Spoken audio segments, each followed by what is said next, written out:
បងលីបងលីសិនហើយសូមស្រង់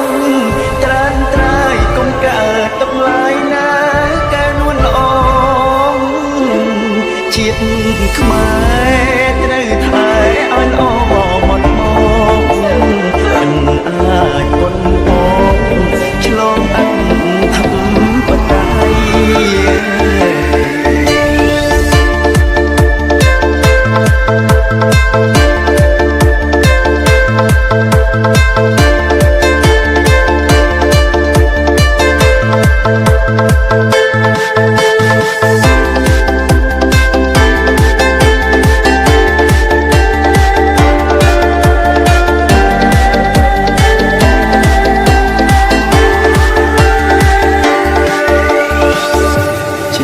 ជូនជាតិធៀបជូនម្ដាយហើយសង្ខារនៅឡើ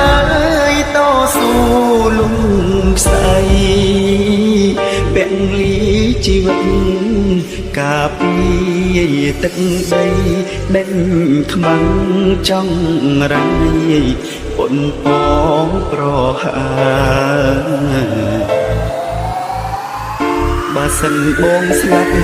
ព្រោះរឿងជាតិ